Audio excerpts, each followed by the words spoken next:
سورہ اخلاص کی ترجمہ اور تفسیر بیان کرنے کی سعادت حاصل کروں گا۔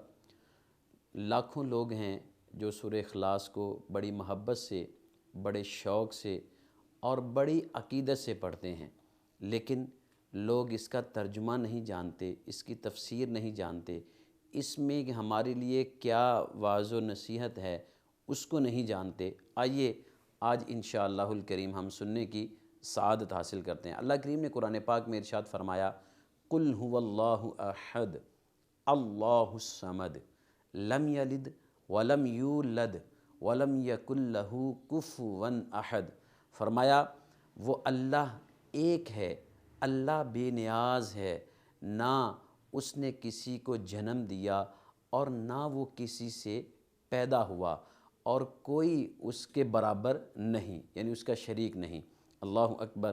پیارے اسلامی بھائیوں، اب ہم اس کی تفسیر طرف آتے ہیں۔ عرب میں بہت سے کفار تھے جن کی مختلف قسمیں تھیں، اور ان میں سے کچھ دہریے تھے، کچھ مشرک تھے، اور کچھ اللہ کے لیے اولاد ماننے والے بھی تھے، وغیرہ وغیرہ۔ تو اس صورت کے اندر ان تمام مشرکین اور کفار کا رد کیا گیا ہے، اور جہاں هو اللہ فرمایا وہاں دہریوں کا رد ہے، جہاں احد فرمایا وہاں مشرکین کا رد ہے، اور بقیہ جو آیات ہیں ان میں جو دیگر کفار تھے ان کا رد ہے۔ اور اسی طرح اگلی آیات میں اللہ کریم کی ربوبیت اور الوہیت اور عظمت و کمال کی صفات کا بھی بیان ہوا ہے کہ نہ اس کی کوئی مثل ہے، نہ اس کی کوئی نظیر ہے، نہ اس کی کوئی شبیہ ہے، یعنی اس سے مشابہت رکھنے والا کوئی نہیں ہے۔ اور پھر قرآن پاک میں فرمایا گیا اللہ الصمد، اللہ بے نیاز ہے۔ ارشاد فرمایا کہ اللہ ہر چیز سے بے نیاز ہے، نہ کھائے نہ پیے، اور ہمیشہ سے ہے، ہمیشہ رہے گا، اور کسی کام میں اس کو کسی کی کوئی حاجت نہیں۔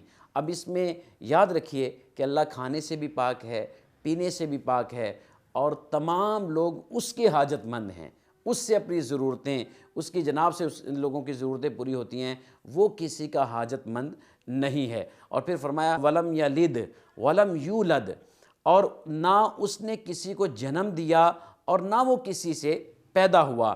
اللہ تعالیٰ اولاد سے پاک ہے۔ یہودی حضرت عزیر علیہ السلام کو اللہ کا بیٹا مانتے تھے، اور عیسائی حضرت عیسیٰ علیہ السلام کو اللہ کا بیٹا مانتے تھے، اور کفار مکہ جو تھے وہ فرشتوں کو اللہ کی بیٹیاں کہتے تھے۔ ان آیات میں ان تمام کفار کا رد فرمایا گیا ہے۔ اللہ کریم اپنے پیارے محبوب علیہ السلام کے وسیلے ہمیں اپنے عقائد کو درست رکھنا نصیب فرمائے، اور اپنے عقائد کی حفاظت کرنا نصیب فرمائے۔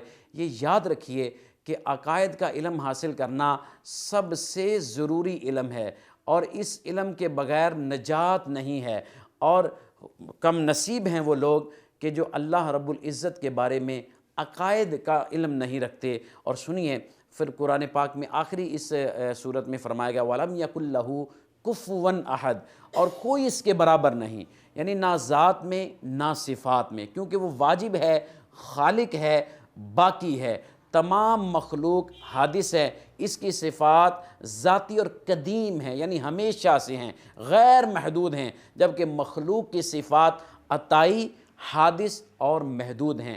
اللہ کریم ہمیں اس آیہ کریمہ اور اس پوری سورت مبارکہ کی برکات حاصل کرنا نصیب فرمائے۔ آمین بجاہ النبی الامین صلی اللہ تعالی علیہ وسلم۔